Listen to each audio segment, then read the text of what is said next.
punish ourselves because we feel guilty, and then we don't want to look at the guilt and all the, it's a cover over.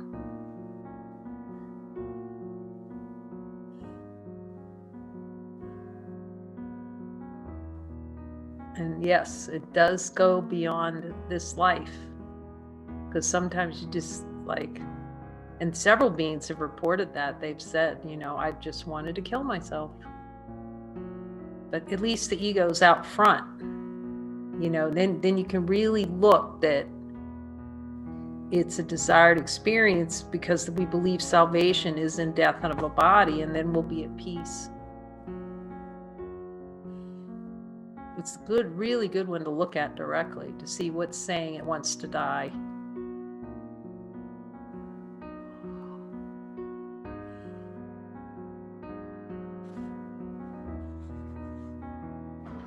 I remember, this must be helpful somewhere, because Jesus is saying, talk about it. So, yeah, I was at a program that I was working, a Tony Robbins program. And I guess I'll have to find out what the purpose, but, and there was this guy came up, and they will write on their application, okay, you know, I want to kill myself or whatever, and they'll have that on. So you kind of know. Sometimes you don't know, you don't find out, you wouldn't find out until you're having a conversation with someone or whatever, but they, at these team meetings, you know, you just, you know, it was a healing. It really is a very healing for many beings, those programs. And for me, it was healing, because it was seeing past the false and not being like cow-tipped by anything, like, because all kinds of things were arising there. Anyway, it came up to me, and I was talking to him. I said, so I just talked to him directly about it. It's really amazing when you care with spirit. I just sort of say, okay, so like, when's the first time that you wanted to kill yourself? You know, that the spirit just doesn't beat around the bush. Yeah.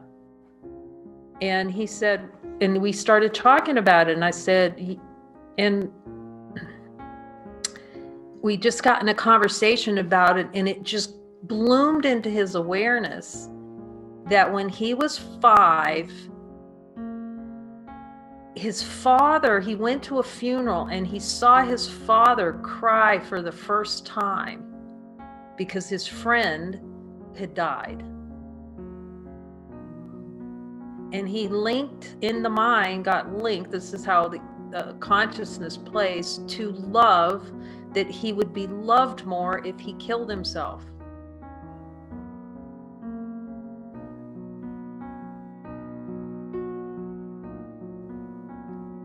So all you have to do is look to see that love is linked. Love was linked. See, this is how consciousness plays. It links the idea of love, which is, so the belief in the mind was that salvation comes from killing yourself. From that. And that's how consciousness plays.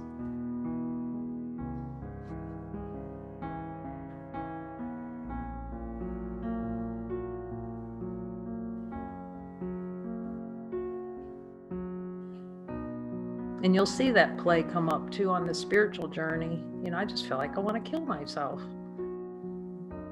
Because the belief in so deep, buried in the subconscious mind, that death is the solution.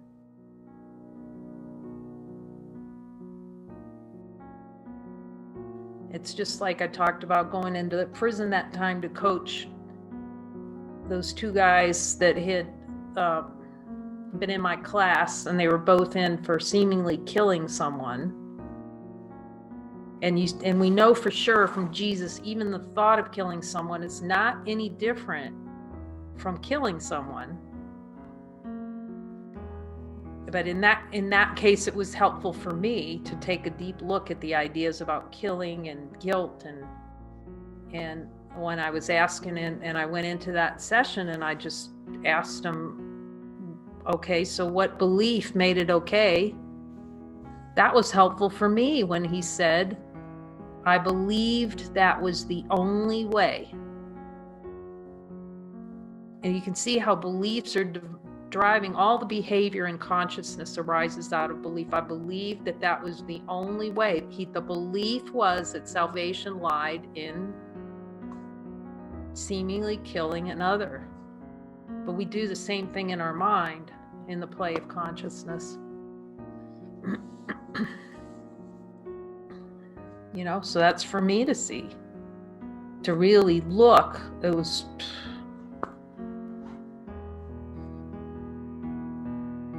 to look at all the concepts they had about one being seemingly killing another, before I really understood in the Course that we kill each other in the mind all the time. How much consciousness likes that play of bodies coming and going, and some being special and some die. And it's really helpful when Jesus told me, when you go to a funeral and you feel sad, it's because you're feeling guilty over having a body. It's not for another.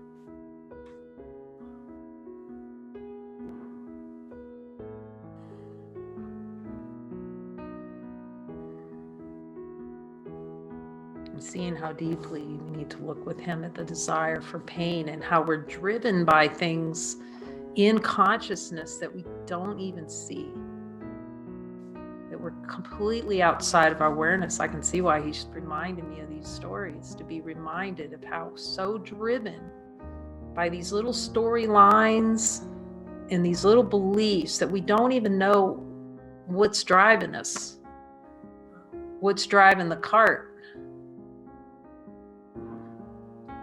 without him going in and saying, let me show you what's driving you to suffering.